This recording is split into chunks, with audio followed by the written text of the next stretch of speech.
Happy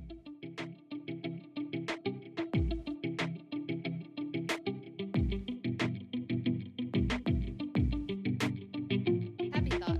And welcome back to the Chicago Marketing Podcast presented by Magnani Continuum Marketing. I'm your host, Michael Dennis, joined by the somewhat sleepy Alayna Van Hall, but still I'm not effervescent. sleepy. No, I'm just kidding. I'm a little sleepy. It's like this gloomy day in Chicago, and I don't know.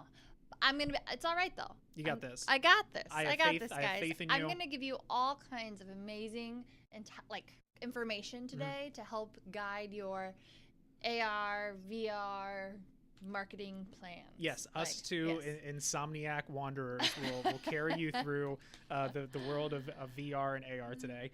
So, Alayna, yeah, you touched on what our topic's going to be, and we're going to be talking about virtual reality and augmented reality today, and their place in the marketplace right now, and what kind of their future holds moving forward.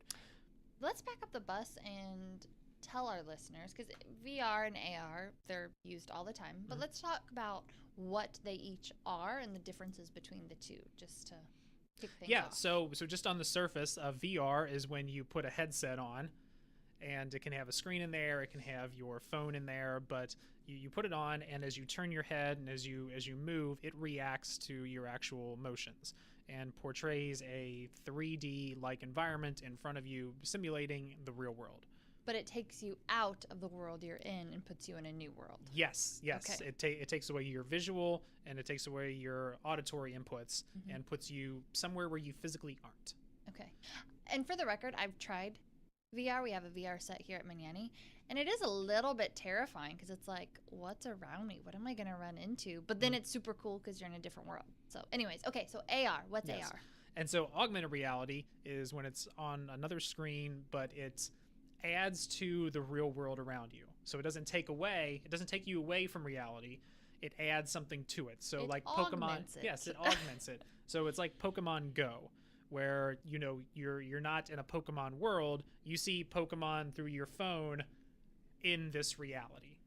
Got it. And another good example of that would be a lot of the filters and a lot of the stuff that's on Snapchat. Mm-hmm. So you are in the real world, but it is adding bunny ears and googly eyes to you and your friends. But and you it still makes me exist laugh so hard every time. Yes. Absolutely. So where do they both kind of stand in the marketplace right now? How are people viewing those? What's it looking like? And hopping right off the bat, my personal experiences with virtual reality go back to the mid '90s. I remember trying it a couple of places, and I remember Nintendo. Where was it around in the early '90s? Very, very primitive. Now it was super primitive. It was all really like Back to the Future stuff. Yeah, it was all really like it was basic polygons. I mean, it didn't look as good as a Super Nintendo, and so I remember it just being really clunky and really awkward. And then Nintendo actually came out with a video game system called the Virtual Boy, and it was a headset that sat on a tripod. Okay. And you had to imagine putting the tripod on a desk, and then you had to lean over like you're tying your shoe, and then move your head into the thing, into the VR. Sounds awful. And then play, and then it had a connect controller. Like when you go to the eye doctor and they make you put your head in that thing. Yes. Except that actually has a purpose, where the Virtual Boy did not. And What was the experience like? Was it very like Mario Kart-y? Like what was it? Okay. No. The entire Virtual Boy experience, and I'll show you a video, and we'll put a link in the about description of this, is picture an all black screen. Okay. All the characters and all of the things are made out of bright red outline. Picture the Stranger Things opening. I hated that opening. As a video game. Okay. It was mind-numbingly bad. It hurts your eyes. Ooh. Granted, I mean, it goes out failing, but it failed. Goes out saying, but that thing failed miserably. Interesting. I didn't know that was even... Yeah. I didn't play video games as a child, though I had no idea. Yeah, I wasn't cool as a kid, believe it or not, so I just played video games. Oh, I wasn't cool either. I just played Barbies and Polly Pockets and Cops and Robbers outside. Like that I remember Polly Pockets. I love There was like a guy version of that too. Oh, was there? Yeah, it was Polly Pocket. Paul Pocket. Paul's. Yikes! I don't know. And that failed miserably in testing also. So as it kind of evolved, I remember VR. My other experiences with VR back in like the 2000s were going to Disney World They had a couple VR experiences at Disney Quest, and it was kind of this, the first steps into bringing virtual reality into usability. But as it grew, I never felt a connection to it. I never thought it worked very well. I never personally, even to this day, like when I try the VR that's here in the office, or if I try like the PlayStation VR, I don't know what it's adding. I don't know what it's bringing to the table, and I'm yet to see anything that blows me away. I feel like this is like all technology, right? So when the computer first came out, it's like nobody can quite figure out what it's used for, and now it's the main.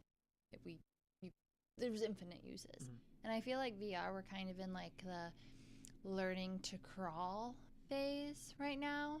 And I agree.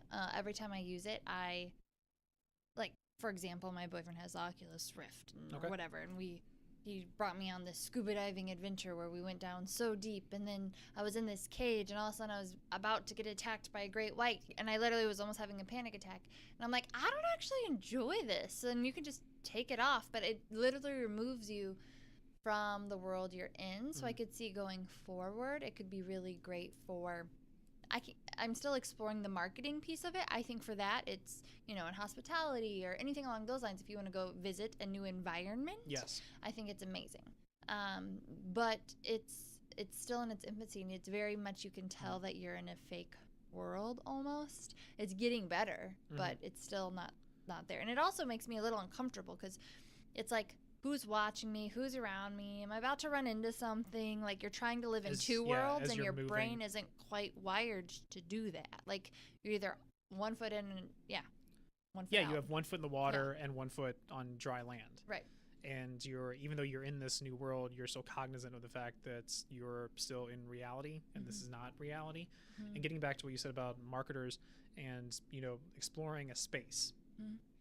I think that that's a great idea in theory. We're gonna lay out what this ballroom would look like if you booked the ballroom for your giant networking event. Right. Or for your wedding, or for whatever it is. Like, exactly. If you are a large hotel property and you have a space, I think it's, if you watch like anything on HGTV, people want it to be the way it's going to be when they live there. They have a horrible time imagining. So I think VR gives marketers that capability. Yes, but also, let's say you took all this time to create this, and it's this giant layout, and it looks beautiful, and you send it to your client. That then your potential client needs to have a VR set. Right. They can't experience everything that you just put this time and energy into in the way that it's designed to be experienced, unless they have that piece of equipment sitting there. Right. And it may be one thing for a company like Magnani to have a headset and to have that kind of stuff, but it really hasn't crossed over into everyday usage. Right. And we were doing a little bit of research, obviously, before the call, and I think one of the main things, so you're totally right, that nobody is going to put forth the investment to watch one VR experience, especially from a brand, right? But I think there's a common issue of there's a lack of creative outputs for VR, and not a lot of designers and developers are really taking it on because there's not that demand. So it's an interesting space for sure. I can see for a lot of marketers actually in the trade show world, immersing your audience at a trade show, because you as a company can own the system and bring people through that experience. But to expect consumers to have it, it's a big ask. Yes, I can see walking through a trade show or walking through an event, and you go to someone's booth and they want to take you through their space, and then they give you the headset, you put it on, you kind of navigate your way through, and that having real tangible use. Yep. And actually, that really being able to, there's nothing like being there. Right. There's, any slideshow or any, video that they show you can never replicate actually you being in that space. But VR, it can kind of touch on that. Getting back to what you said about the developers not being in the space and not really, there not being that demand for it. When I go back and look at kind of jumps in technology over the last 25 years, there's always been like one thing that launches it. And when I think of Nintendo, I think of Mario. Like Mario, that first Mario game, like Nintendo used what it had to make this thing, and it was great. In the 90s with computers, it was Myst. I have no idea what that is. It was this game where you click around and you explored this haunted island. Oh, okay. But it was very interactive.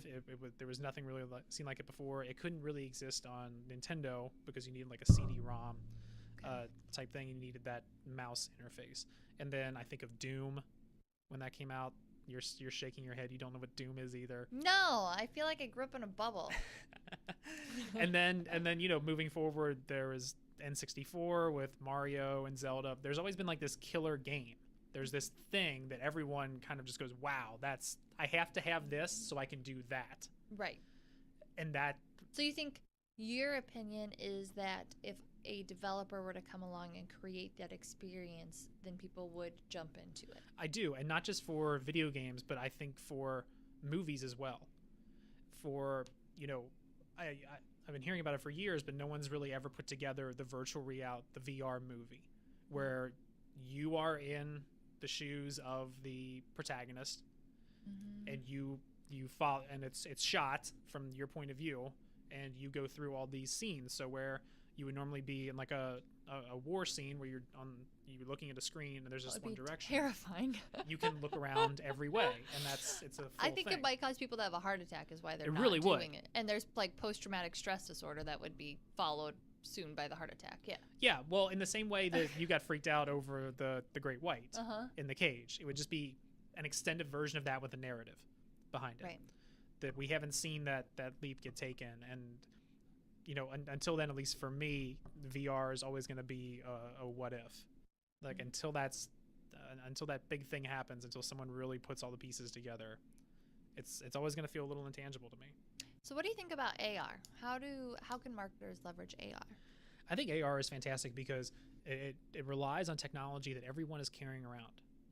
It's their phone. You have a camera on your phone. You have this processing power. Apple has gone kind of all in on AR with their new operating system that they announced recently. So I hate to keep coming back to Pokemon Go but that's kind of a thing everyone kind of knows about, and you can wrap your head around where you have this augmented reality platform on your phone. You're walking around, and it doesn't take you away from this world like virtual reality does. It adds to the world you're currently living in. So as a marketer, I think of what can we do in a retail space? How personalized can we have a message be if I'm walking down a cereal aisle and there's hey, wave your phone over top of Captain Crunch, and then you see this cool Captain Crunch animation.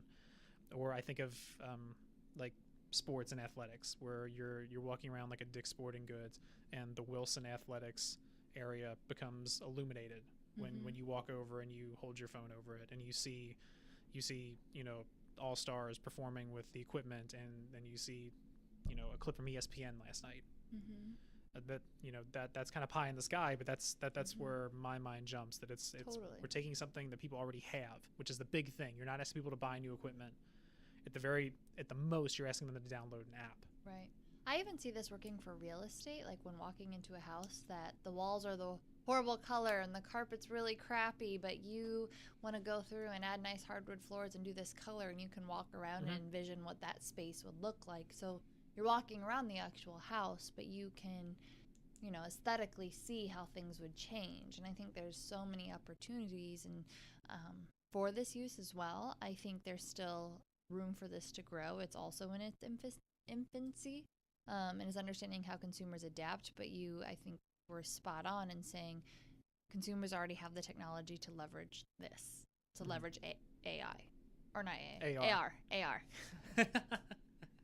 It has I have AI. Watson on my brain. It has AI. It has AI, but it's AR. Yeah, AR, augmented reality. Yes. Yes. Yeah. So it is really interesting. There's no answer to this. This is really just a topic of conversation that I thought would be excellent for you and I to kind of ruminate on and talk about. As marketers, we have to keep an eye open for every possibility. And VR isn't 100% dead, and AR isn't the future of everything. And as we kind of move through this, I still feel like we're, as a species, in the infancy of understanding what technology is and what it does to us For sure. in our daily lives. So who's to say which this isn't Betamax versus VHS. That one is not going to go completely by the wayside. It's not one or the other, but it's kind of fascinating to see how this develops. And really, the best thing you can do is experiment and pay attention to the marketplace and really listen to what your clients and your users are telling you, what their actions. Well, and I think it's going to be amazing to just see where this goes over the next 5 years. Think how far we've come since your horrible first experience with the virtual boy. And yeah, exactly.